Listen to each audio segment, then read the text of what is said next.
Hello and welcome to the reaction portion of my videos on conspiracy. Now, I'm going to be reacting to Tucker Carlson's first episode on Twitter. I am going to also give my opinion on how he delivers his information. And I actually think it's a fairly robust example of fake conspiracy peddling, but if you have disagreements, you can leave them in comments below and let me know what you think of my perspective. Now, without further ado, let's get into it. Hey, it's Tucker Carlson. This morning it looks like somebody blew up the Kakhovka Dam in southern Ukraine. The rushing wall of water wiped out entire villages, destroyed a critical hydropower plant, and as of tonight puts the largest nuclear reactor in Europe in danger of melting down. So if this was intentional, it was not a military tactic, it was an act of terrorism. I would argue it's both. It is a military tactic because it allows Russia to move troops from the Kherson region to the Zaporizhia region, where Ukraine is currently conducting their counteroffensive. Now, this is the empty reservoir.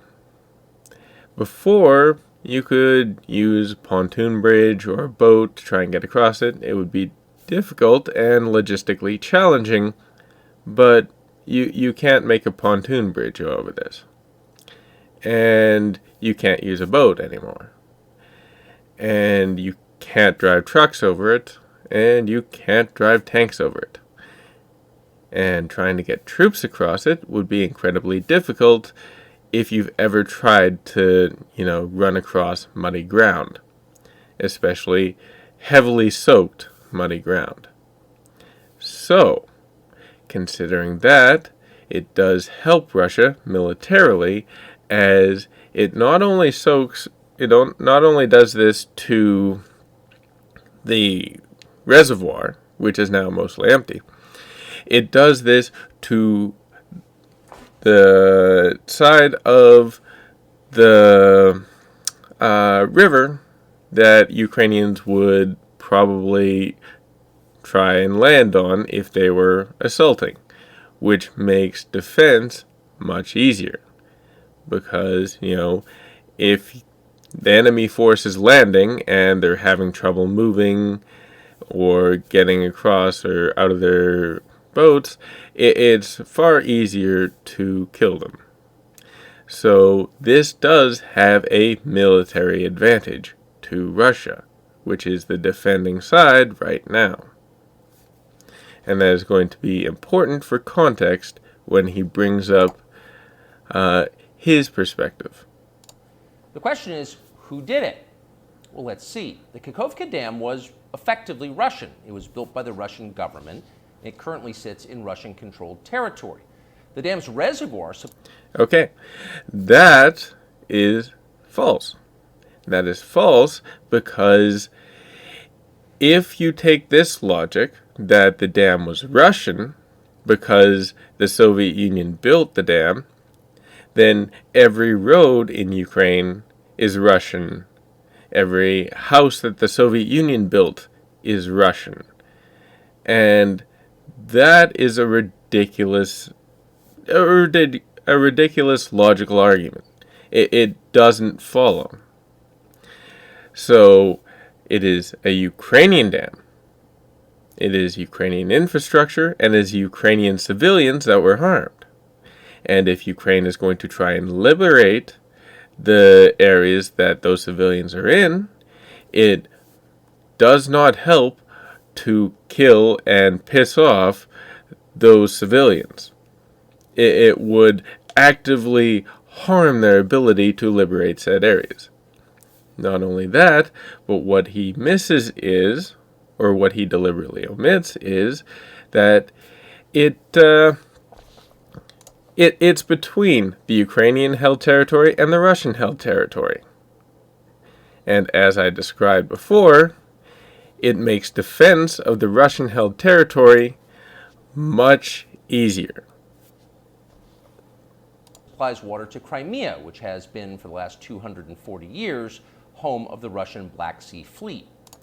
Okay, again, this is deliberate framing, because once the Soviet Union fell, the Russian Black Sea Fleet was still stationed in Sevastopol. Not all of Crimea, Sevastopol, which was rented to Russia by Ukraine.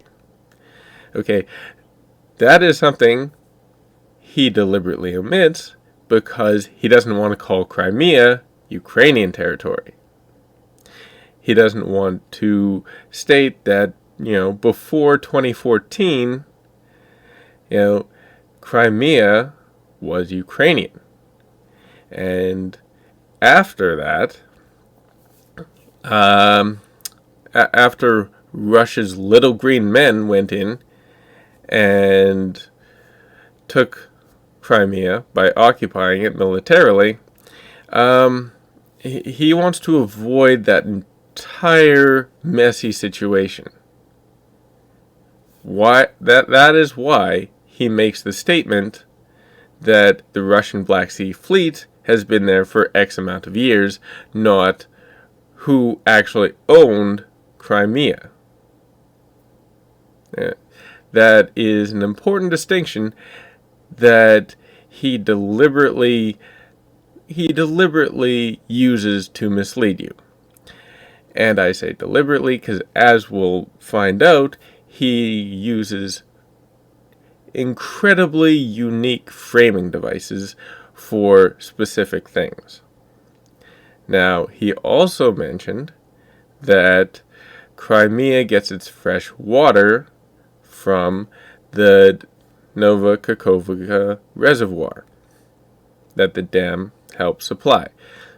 But before Russia invaded in 2022, from 2014 to 2022, Russia was able to supply enough water to Crimea in order to sustain it.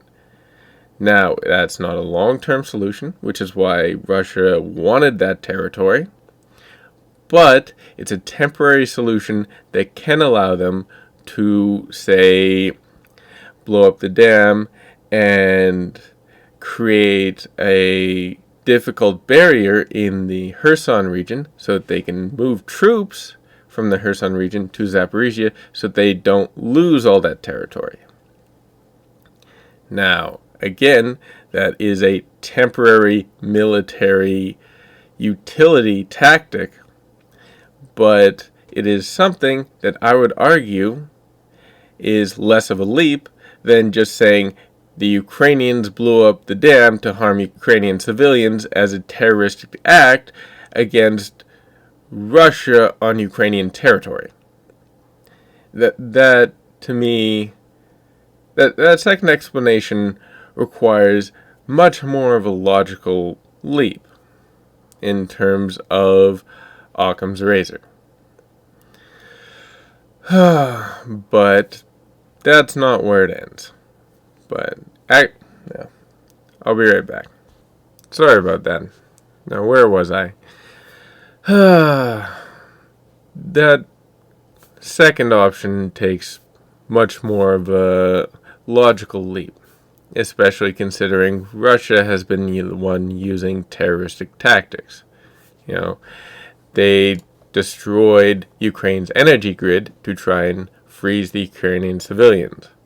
And they bragged about destroying Ukrainian civilian infrastructure in terms of their energy grid. They also have a bunch of mass graves that they used with civilians. Again, it is something that is done by Russia and not done by Ukraine in terms of considering civilians as acceptable targets. Right Russia also kidnapped Ukrainian children. You have NPR and the Daily Mail all on the same side. And when you've done that, you've fucked up. They're held in Kremlin camps. And there are thousands of these kids. Okay? It's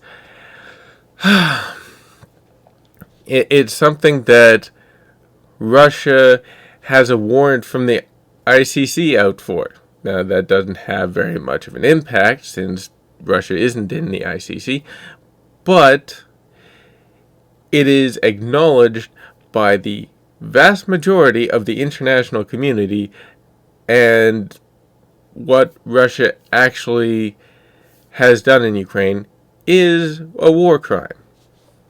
They've done several. And if this was done by the Ukrainians, why is Russia shelling the boats that Ukraine is using to try and save the civilians that are Ukrainian? That try and save Ukrainian civilians. And Russia is shelling them. So in terms of who cares about the civilian population more, I would argue that Ukraine cares more about the civilian population in Ukraine than Russia does.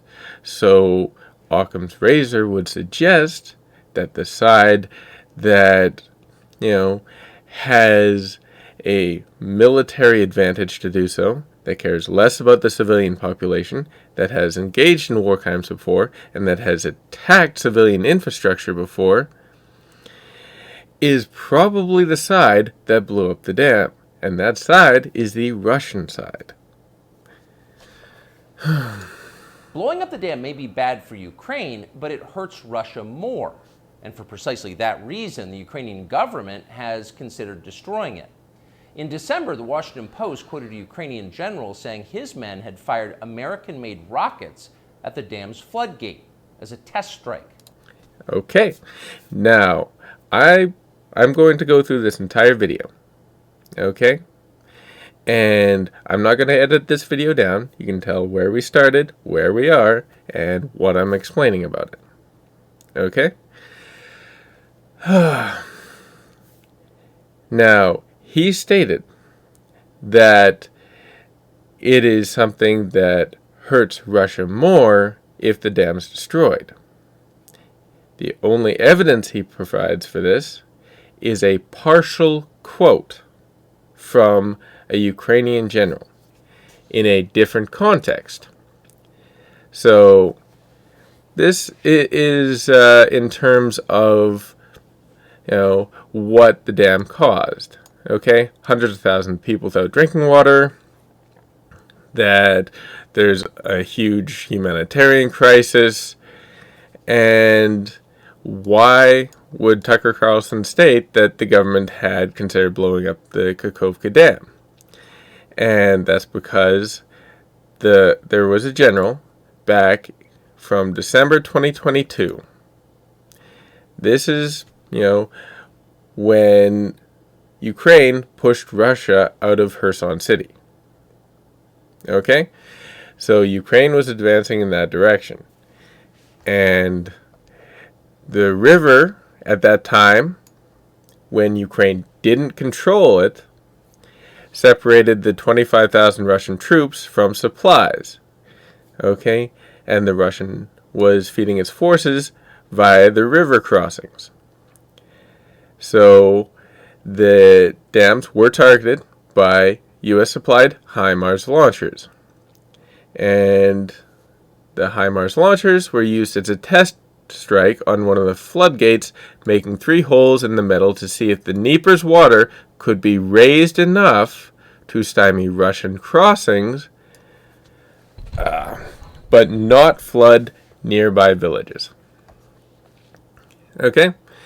So the goal was to use HIMARS against one of the floodgates in order to try and raise the water level to help stop Russians supplying their troops, which at that time were on the other side of the Dnieper River. So at that time, there was a military advantage to Ukraine if the water levels rose. That is not the case now. The context has entirely changed because Kherson City was liberated by Ukraine, and the Dnieper River is a dividing line between the Russian and Ukrainian forces, which, as I have stated, is now much harder to cross for the Ukrainians, which allows the defensive side, the Russian side, a military advantage.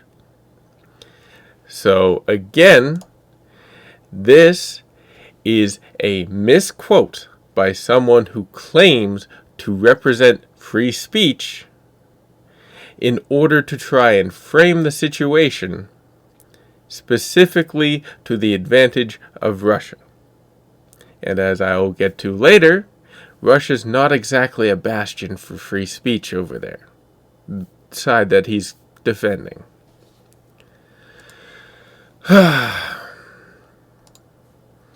So really, once the facts start coming in, it becomes much less of a mystery what might have happened to the dam. Any fair person would conclude that the Ukrainians probably blew it up, just as you would assume they blew up Nord Stream, the Russian natural gas pipeline, last fall. Again, the Russians claimed that Ukraine blew up the dam with HIMARS. HIMARS is in limited supply, its weapons are expensive, and they used it against the Antonovsky Bridge for weeks, not just days, weeks, in order to make it unusable for Russian heavy equipment to cross. And that's a bridge, not a dam. That's a couple feet of concrete versus meters and meters and meters of concrete. HIMARS is a high precision weapon used for high precision strikes. The dam is not a high precision target. Not only that, but Ukraine has an artillery deficit versus Russia. So in order to accomplish this terroristic act, they would have had to pull artillery from the front lines, a significant amount of artillery from the front lines, to use against a dam that would give them a militarily significant disadvantage. So not only would destroying the dam give them a military disadvantage, they would have to weaken their military position in all of the other areas on the front in order to do so. This, again, does not pass Occam's razor. Not even close. There are several assumptions you have to make to get to the idea that Ukraine would think it's a good idea to blow up the dam. And he's pairing this event with Nord Stream, a completely separate event at a different time that had a different set of qualifications, and there's not even a conclusion for it. There isn't enough evidence. And he is going to state right now that it's a matter of fact. That is absolutely true. There's no possibility that Russia would damage Nord Stream in order to cut off supplies of gas to Europe when that's exactly what they did over the course of the winter in order to try and freeze out Europe. So again, what is Occam's razor here? And in fact, the Ukrainians did do that, as we now know. Again, he's making a definitive statement on something that is vastly inconclusive. And he's not putting any information forward to bolster that point. And the only point he had for the Nikovka Dam was a misquote from a general, Mr. Free Speech. It's not like Vladimir Putin is anxious to wage war on himself. Oh, but that's where you're wrong, Mr. and Mrs. Cable News consumer. Vladimir Putin is exactly that sort of man, the sort of man who'd shoot himself to death in order to annoy you. We know this from the American media. Again, it wasn't shooting Russian stuff. It wasn't damaging Russian civilians. It wasn't killing Russian civilians. It was killing Ukrainian civilians. It was Ukrainian infrastructure. And it was in between Ukrainian and Russian positions, and it gave Russia a military advantage. Which wasted no time this morning in accusing the Russians of sabotaging their own infrastructure.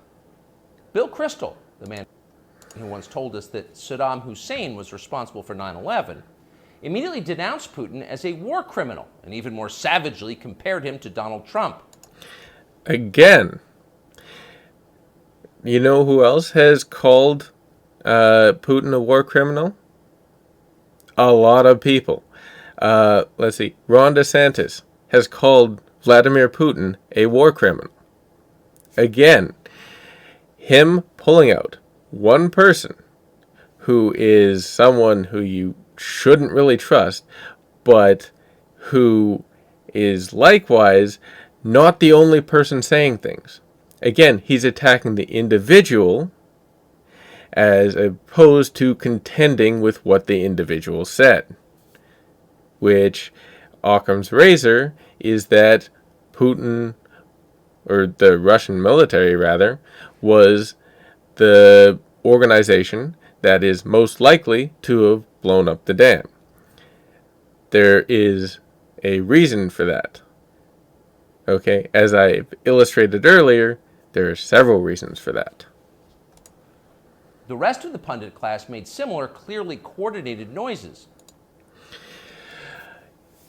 Not all of it was coordinated. A lot of people came out and said things like, we don't know who blew up the dam. It's a mystery who blew up the dam. It's possible that Russia did it. That it's possible that X, Y, and Z happened. There are people who came out and said it was absolutely Russia.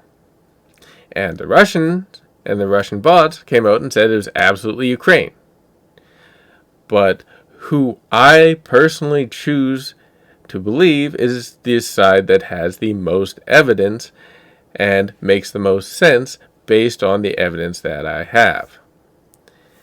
Considering the fact that Tucker Carlson is deliberately omitting evidence and not telling you the full context of the situation, I would argue that his perspective is less credible. Putin did it! Putin did it! And their reasoning was simple. Putin is evil. No. Again, from what I'm putting forward, I'm not saying Putin did it because he was evil. I'm saying the Russian army did it for military advantage. And evil people do evil things purely for the dark joy of being evil. That is not what most people that I have heard have said, and it is not what I am saying. I'm not saying Putin did it because he was evil. I'm saying the Russians did it for military advantage.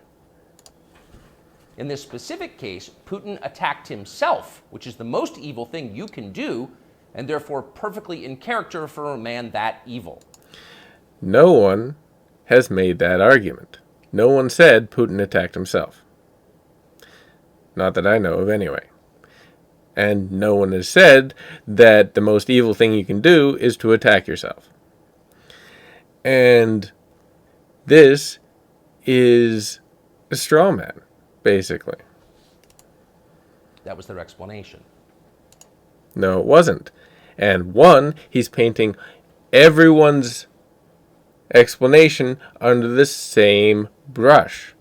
He's not looking into or giving examples of, other than Bill Kristol, anyone's perspective from the Ukrainian side, because there is more evidence to support the fact that Russia was probably the one who did it. No one who's paid to cover these things seemed to entertain even the possibility it could have been the Ukrainians who did it. No chance of that. It is because there is more evidence to support the idea that it was Russia who did that. Ukraine, as you may have heard, is led by a man called Zelensky. And we can say for a dead certain fact that he was not involved. He couldn't have been. Zelensky is too decent for terrorism. Now, you see him on television, and it's true you might form a different impression. Sweaty and rat-like. A comedian turned oligarch. Interesting framing of Zelensky. Okay, a man who has several times gone to or near the front line in order to, talk to the troops and provide moral support to the civilians and people there. Compare this to Putin, who has not gone anywhere near the front line and has done, I think he did like one trip to Mariupol and Crimea, and that was it. Zelensky's done that, gone to several places on the front several times. He's also gone around the world in order to try and obtain support, to try and get arms and weaponry and funding for his country, which is being attacked by Russia. That is what a leader in his position is supposed to try and do. Calling him sweaty and rat-like, especially considering Zelensky's a Jew, brings up certain images that move toward the picture of a stereotype of Jewish people that I would argue is anti-Semitic in nature. A persecutor of Christians. Now, the reason that Zelensky has been heavy-handed on the Russian Orthodox Church, not all Christians, he's not going after Catholics, he went after the Russian Orthodox Church, is because the Russian Orthodox Church is blessing armaments and vehicles used in Russia's invasion against Ukraine. Okay, there's no separation of church and state in Russia. The Russian Orthodox Church has literally blessed weaponry that has gone to Ukraine to kill Ukrainians. So, from that perspective and from that context, yes, Zelensky is not going to be kind to the Russian Orthodox Church. I may not agree with all his tactics in putting down or shaming the Russian Orthodox Church, but I can understand where it's coming from. Okay? So, again, I don't have to agree with everything Ukraine does, and I certainly don't think that, Zelensky's free of sin or, is perfect, but he's trying his best, from what I can tell. A friend of BlackRock. But don't believe your own eyes. Actually, Mr. Zelensky is a very good man. The best, really. As George W. Bush once noted, he is our generation's Winston Churchill. Of all the people in the world, our shifty, dead-eyed Ukrainian friend in the tracksuit is... Shifty, dead-eyed Ukrainian friend. Again, this is in reference to or brings up images that is denigrating to all Jewish people, because that is how some elements of propaganda have portrayed Jewish people in the past. It is a stereotype that I don't believe is in any way earned. And for him to reference Zelensky's appearance in this way is... I would argue it's planned, considering he had a script, he went and reviewed it, and this doesn't seem like something he's saying off the cuff. It seems very prepared. And to prepare something that references things in this way is it's quite telling. That's my personal perspective. is uniquely incapable of blowing up a dam. He's literally a living saint, a man in whom there is no sin. That's why Lindsey Graham is so attracted to him. Again, this is a cherry-picked perspective because it's not just Lindsey Graham that has gone there. It is Joe Biden. It is Rishi Sunak, Boris Johnson. There have been a number of people who have visited and supported Ukraine from a number of different countries that have a number of different ideologies and perspectives behind them. Because in this case, they are supporting someone who is defending their country against a belligerent. That belligerent is Russia. They're just two good people, hanging out together and being good. The emphasis he is taking on here is a good versus evil vibe. And again, as you have noted in my perspective here, I am not saying that Ukraine is only good and that Zelensky is only good. Every country has their problems and their issues. I think Russia has significantly worse issues and is significantly more harmful to individual freedom, which is why I believe most people support Ukraine. Now, again, making a good and evil dynamic is very simple. It's very easy, but it is inaccurate in my perspective. And like all good people, when they meet in person, they spend a lot of time talking about killing people and laughing like friends do. Here's the pair last week. Again, he's going to show a clip here. A short clip where they spend a couple seconds talking about how the military aid from the U.S. has helped Ukraine. Free or die. Free or die. Now you are free, Yes. and we will be. And the Russians are dying. It's the best money we've ever spent. Thank you so much. No, it's The Russians are Again, such a small snippet taken out and edited specifically to prove this point.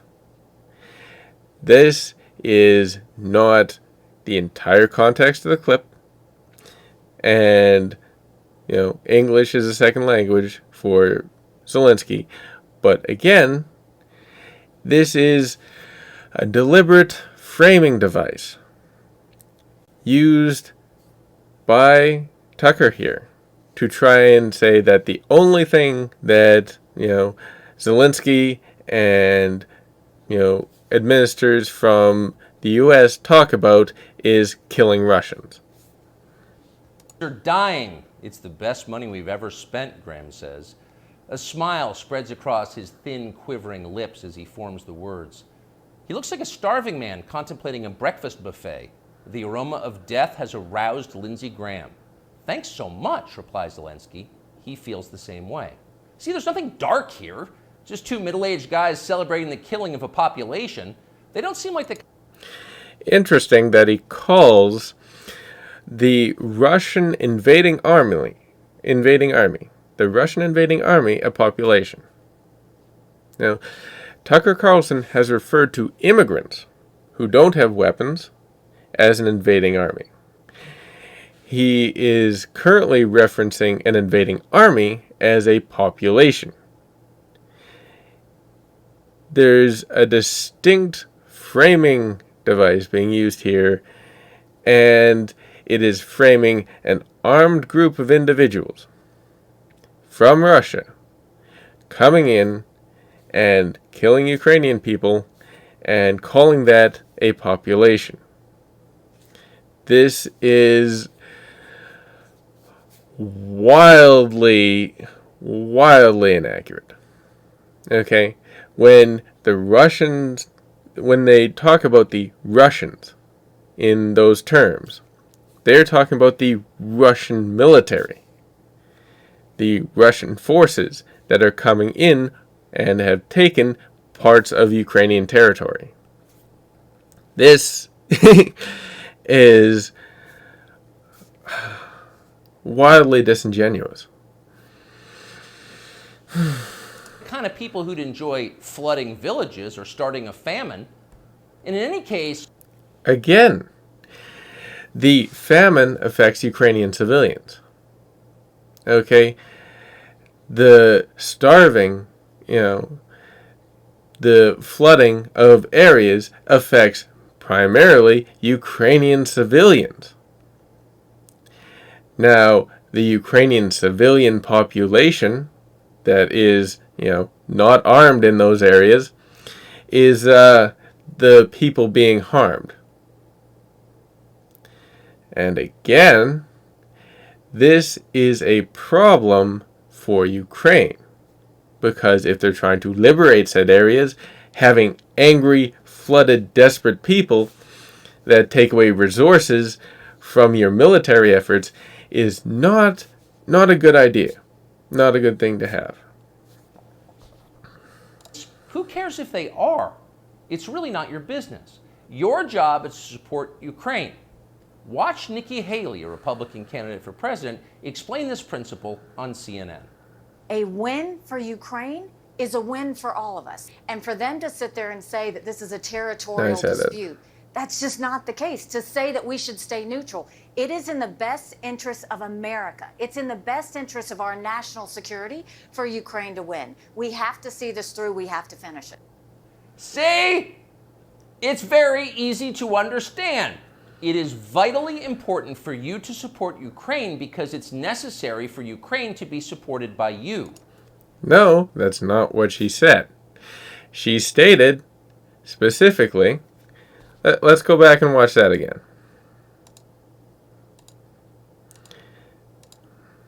For president, explain this principle on CNN.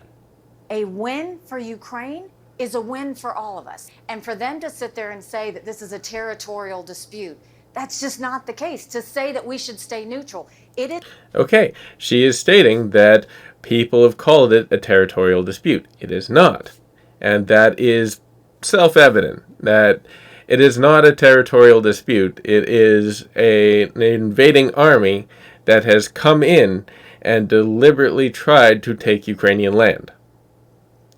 Russia invaded Ukraine. That is not a territorial dispute. This isn't, a kilometer of land on the Russian border. This is an entire segment of the Ukrainian population being occupied by Russia.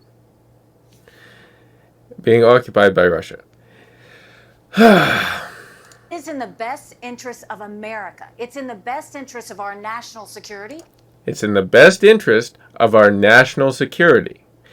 That makes sense, considering that Ukraine is a very large energy producer, has just discovered, more energy and oil deposits in their country, and is a very large producer of grain and other food to the rest of the world.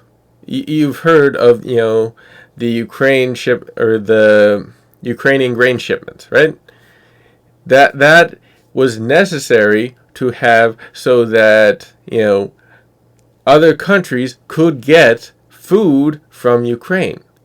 So if Russia controls access to that food, if Russia controls access to those resources, and Russia is antagonistic towards the West and the U.S., that in turn is a national security risk. Okay? So what she's saying here is, in her opinion, it is a national security risk in order, or if Russia defeats Ukraine. So it is in U.S. interest to ensure that the current regime, which is more friendly to the U.S. and to the West, is successful in their defense against Russian aggression. That is the perspective being laid out here. She did not state that it's good to support Ukraine because, Ukraine needs to be supported by you. That's not what she said. For Ukraine to win. We have to see this through. We have to finish it. See? It's very easy to understand. It is vitally important for you to support Ukraine because it's necessary for Ukraine to be supported by you. Again, note the framing device. Immediately after the short edited clip, he reframes exactly what she said into something that she didn't say. Okay? Your support is mandatory until it's finished, whatever it is, and whatever that means. So, Again, she didn't say it was mandatory. It is not mandatory. There is no law to support for, the U.S. population or any Western country's population to support Ukraine. There is no law stating that.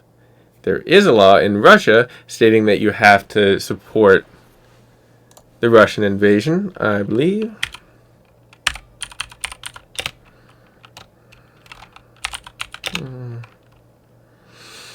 Russia law 2.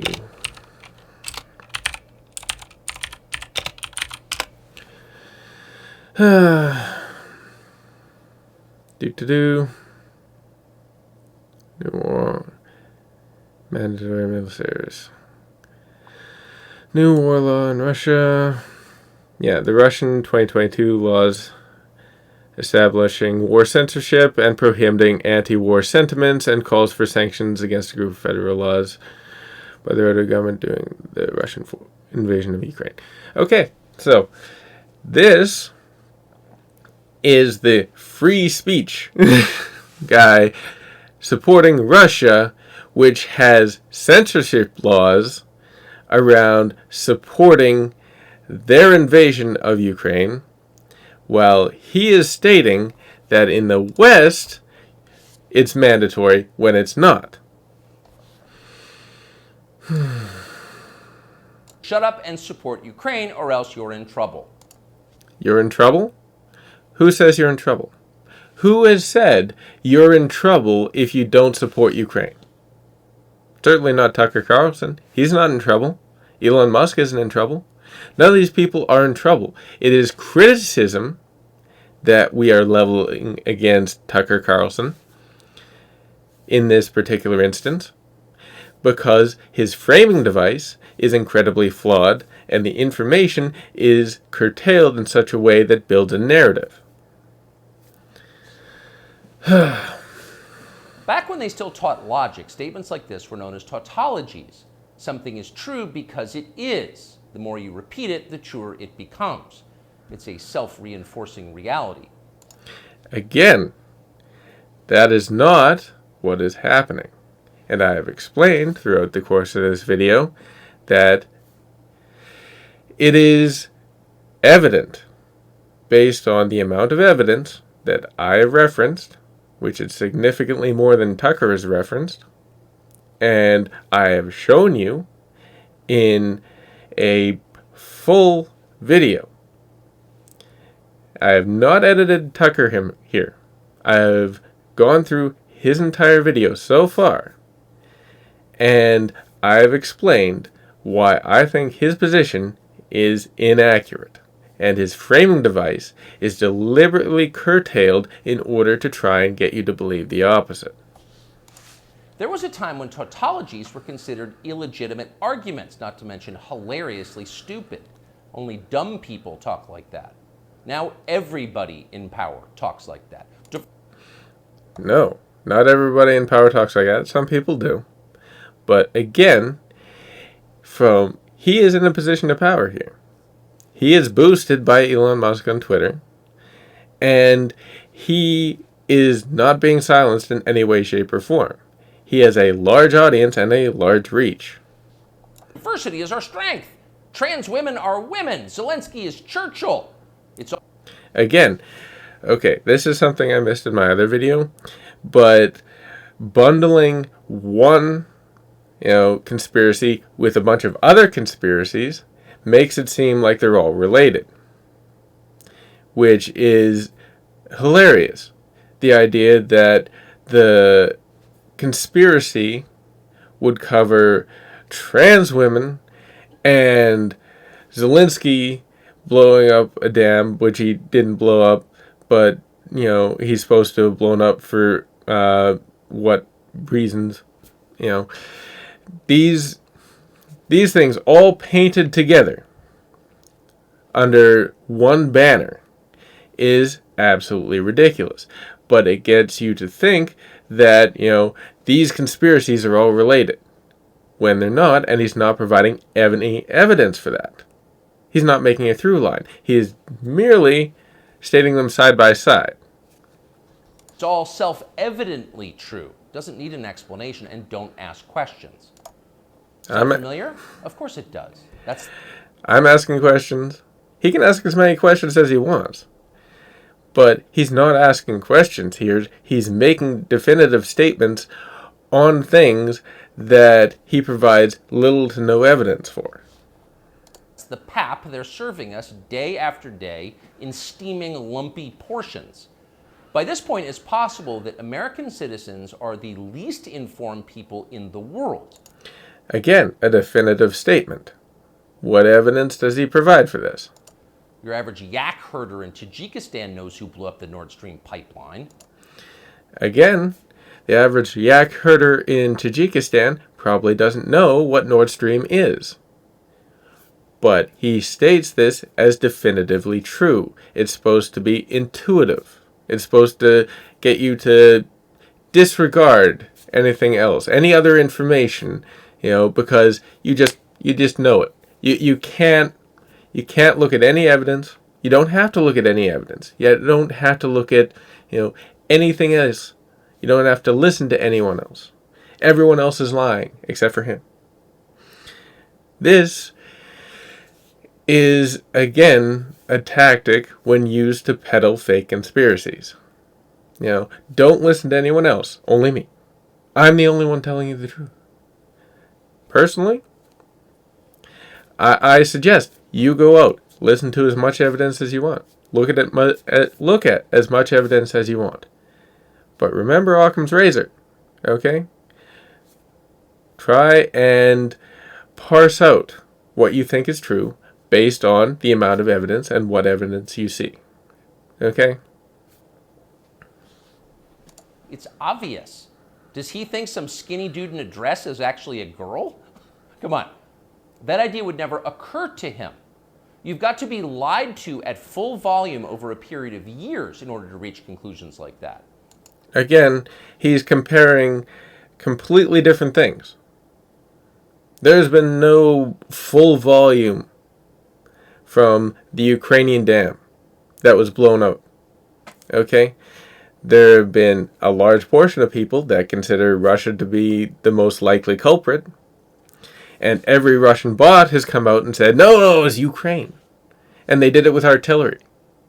Even though that artillery is needed on the front line, even though it gives Russia a military advantage, don't listen to any of that.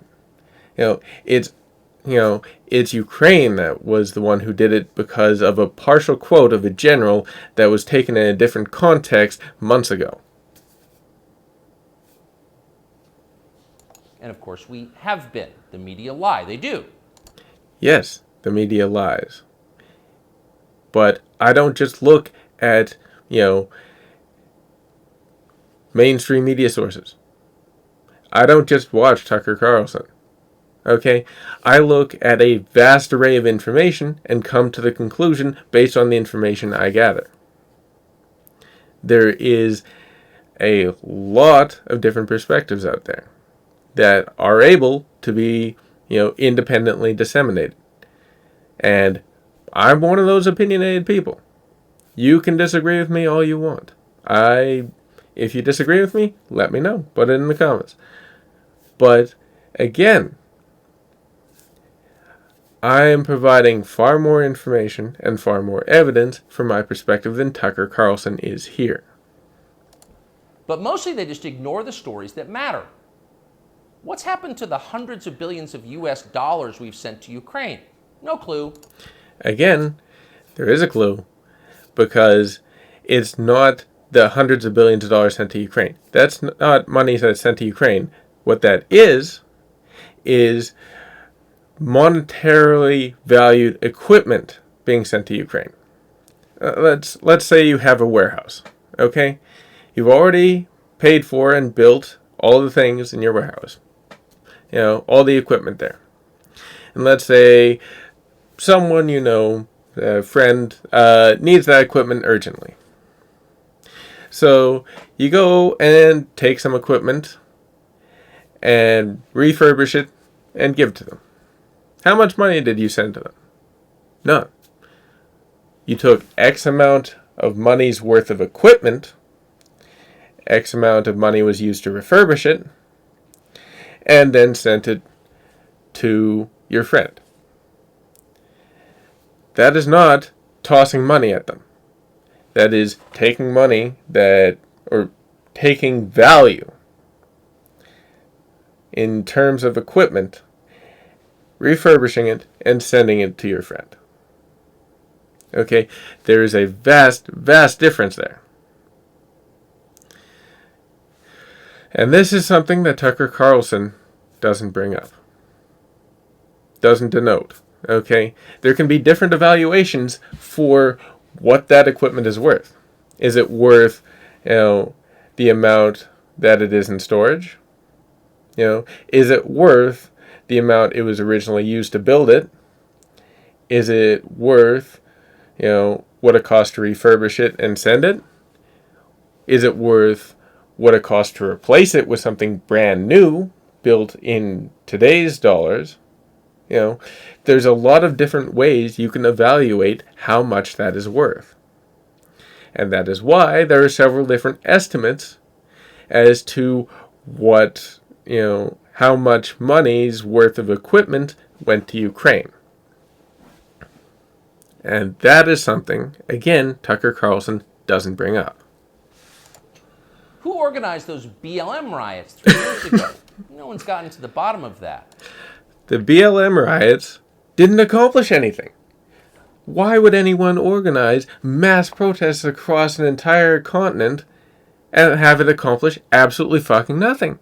What did it do? Some Democrats kneeled, there's some businesses burned, and a mural on a street. To have a vast conspiracy involving millions of people, tens of millions of people, and have it amount to absolutely fucking nothing is a ridiculous basis for a conspiracy. Not to mention,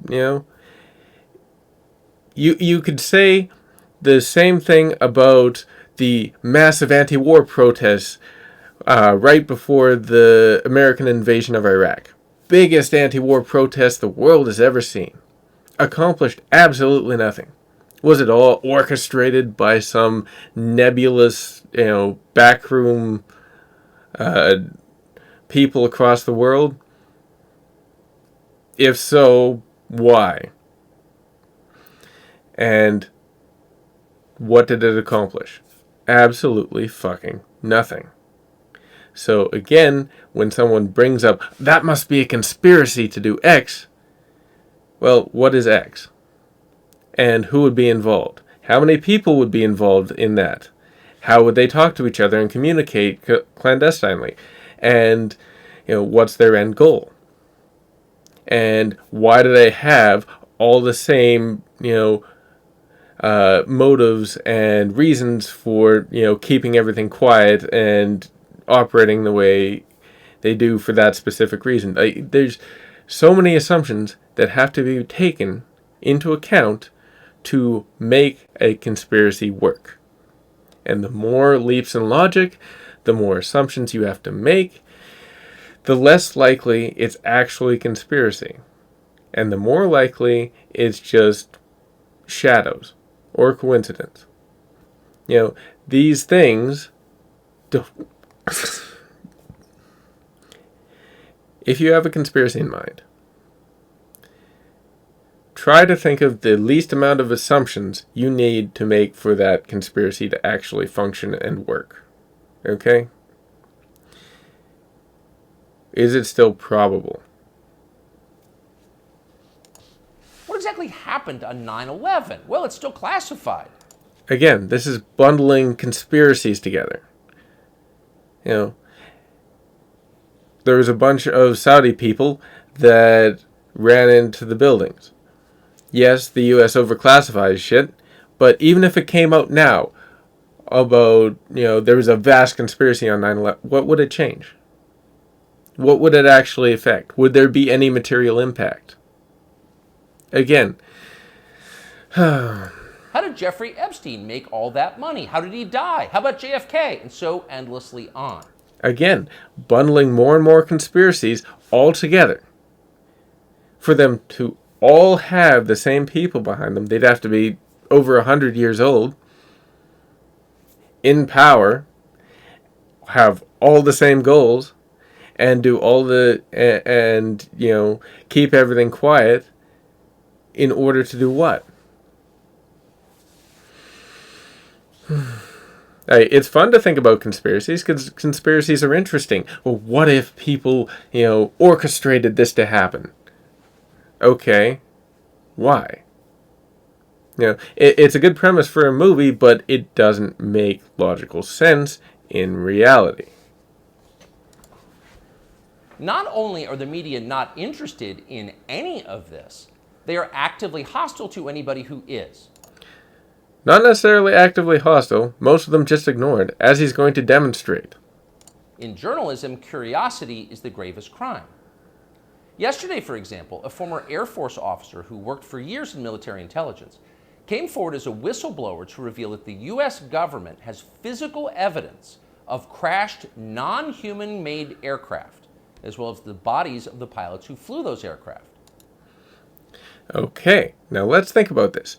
Someone comes forward, someone supposedly reputable, comes forward and states that there's a vast conspiracy behind the U.S. government that has gone back generations in multiple different administrations in order to create better weapons.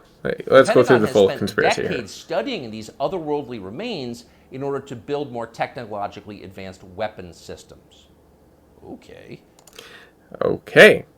Now, did he bring forward any alien tech? Did he provide any alien body parts? Anything at all to reinforce his quote, his perspective that he's bringing forward?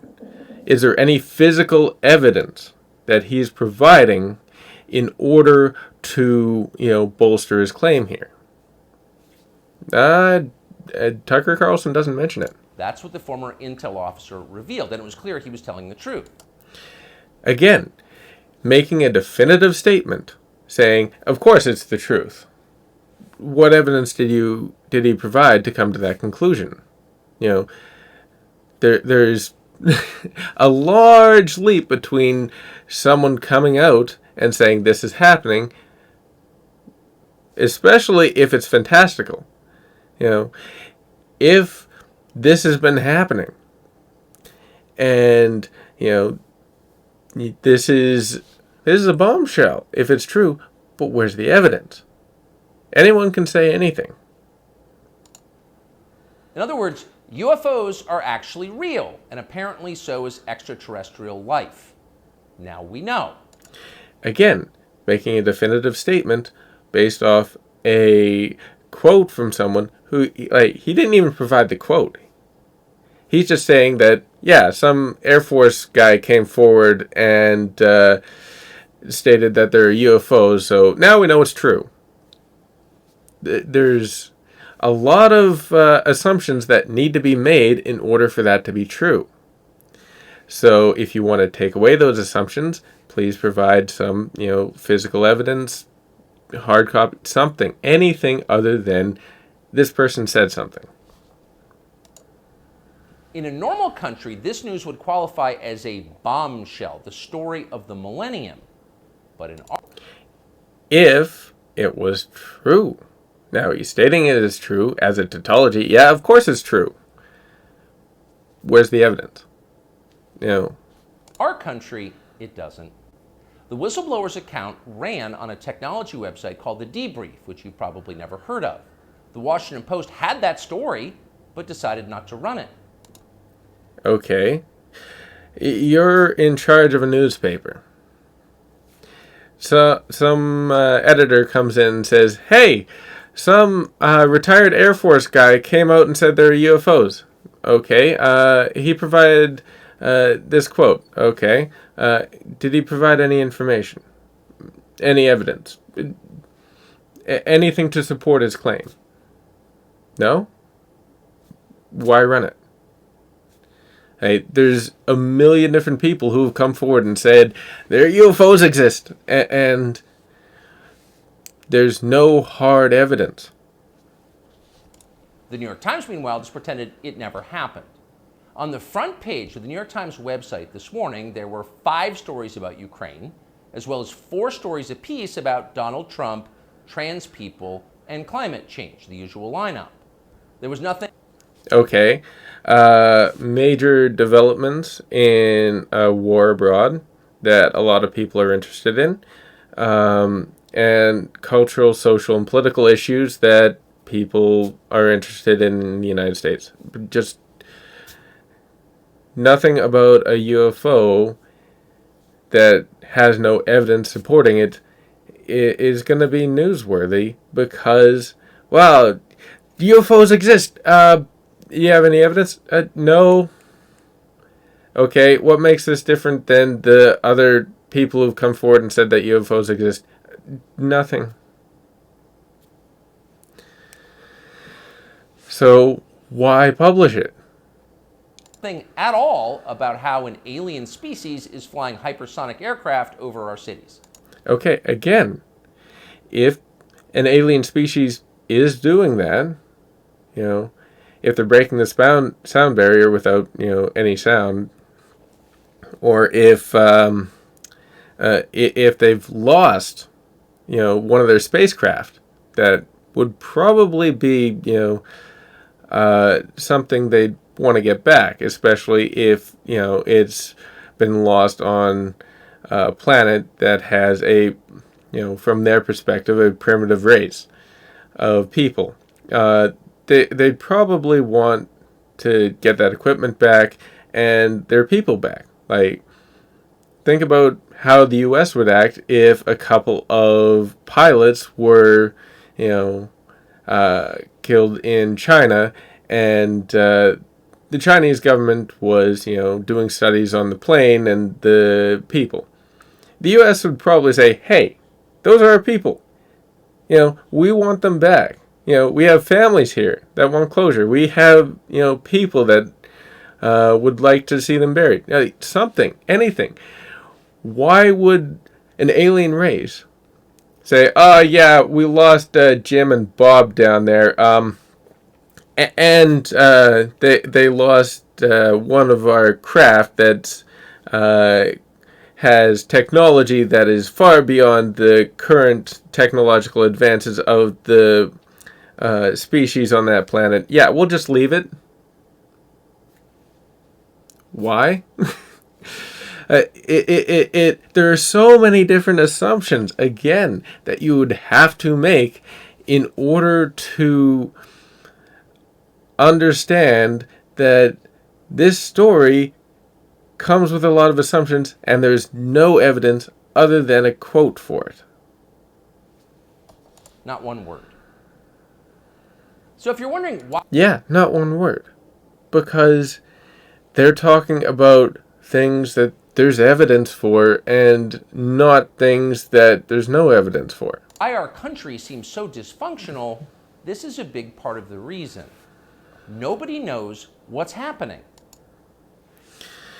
Again, evidence? A small group of people control access to all relevant information, and the rest of us don't know. That is true in the terms of, like, cable news. But in terms of, say, YouTube or Twitter, you could argue that, the algorithm sorts things, but I can upload this shit and people can watch it. Tucker's uploading on Twitter a free-to-use website that anyone with a Wi-Fi connection can access. Not only that, but he's boosted. There's there's no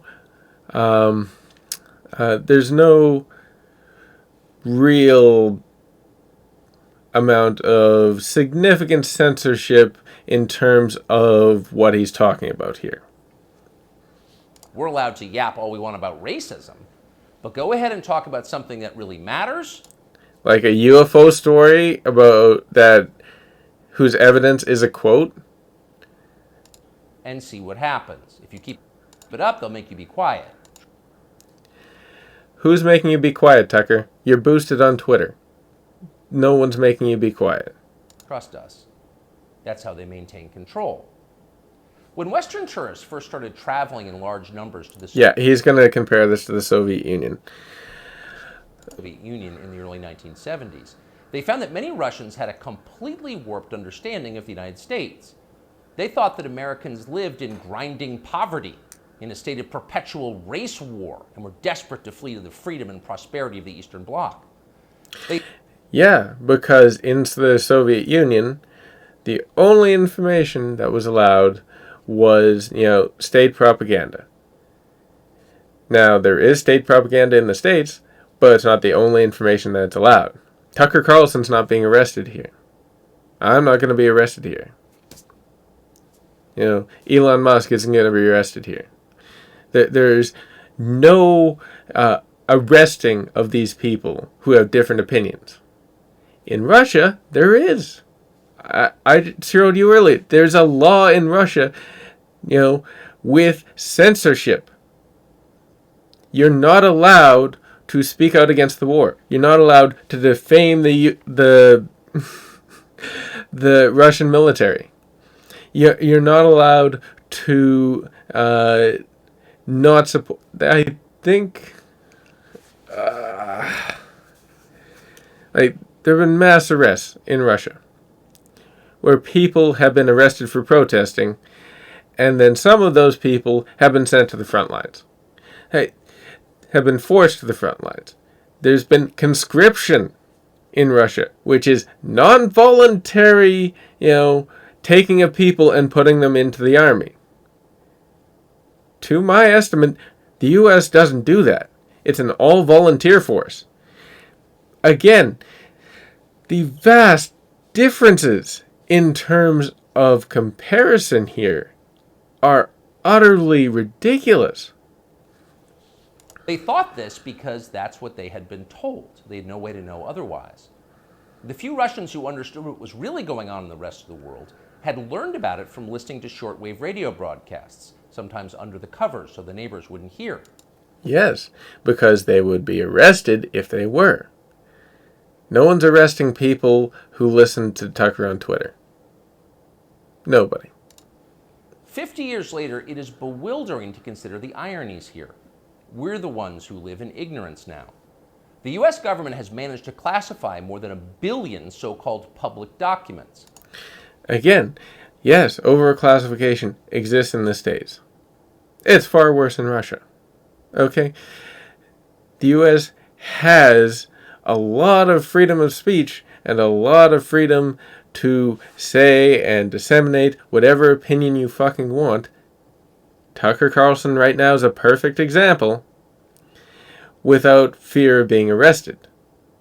The comparison between the Soviet Union, which would arrest people and sometimes execute people for, listening to and disseminating, capitalist propaganda, otherwise known as differing points of opinion, that is not what's happening here. And Tucker Carlson stating this as if it's a fact is, please just think about what he's saying and the comparisons he's making. Possibly know what our leaders are doing. We're not allowed to know. You're allowed to know everything that's in any bill that goes through Congress. Okay? It's mainly the CIA and the Pentagon that, redact a bunch of shit. And the presidency and administration also has that. But, there is the Library of Congress. There's a lot of value in information that people can access. Far more in America than they can in Russia. Why is Tucker Carlson going to bat, Mr. Free Speech here, going to bat for a nation that is very anti-free speech, that is very pro-censorship? By definition, that is not a democracy. It's not a conspiracy. That is what he's doing. Yet it's fine with the media. Secrecy is a powerful tool of control. He talks about the media as if no one outside of cable news exists. There are a lot of people outside of cable news that exist. Okay? Stop asking how we got so rich. Here's another story about racism. Go eat each other. Tucker Carlson is worth $380 million. $380 million. And he's stating this on the platform owned by the world's richest man. How did Tucker Carlson get so rich? Look it up. You can. That's the program. That's how most of us now live here in the United States. Manipulated by lies, silenced by taboos. There are a lot of taboos being broken in recent memory, and a lot of people are upset that those taboos are being broken. So it's interesting for him to bring that up. It is unhealthy and it's dehumanizing, and we're tired of it. As of today, we've come to Twitter, which we hope will be the shortwave radio under the blankets. Again, Twitter is accessible by anyone with a Wi-Fi with anyone with an internet connection. And no one is being arrested for listening to it or producing it. Tucker Carlson is a perfect example. We're told there are no gatekeepers here. There are actually gatekeepers here. There are gatekeepers on Twitter. Elon Musk has fired journalists.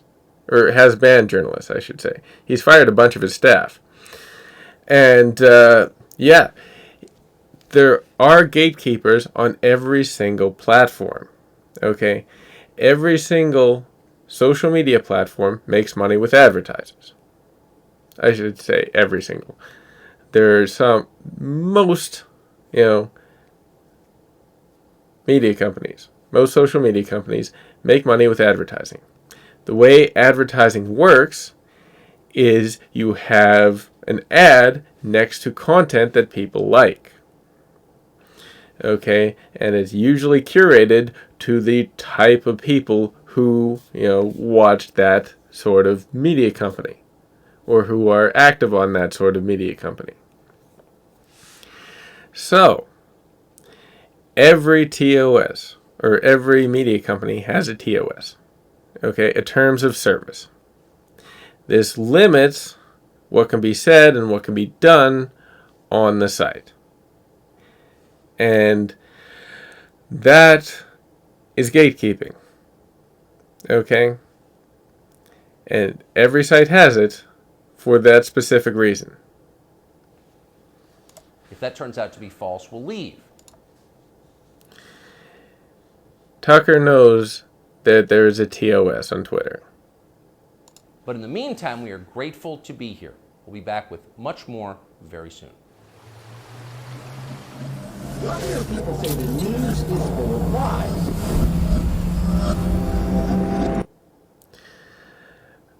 Yeah, at the very end there, the news is full of lies. He's trying to administer news here. Now, again, this is a very good example of someone who peddles fake conspiracies. And I hope I have demonstrated what he has done and how he has done it over the course of this video.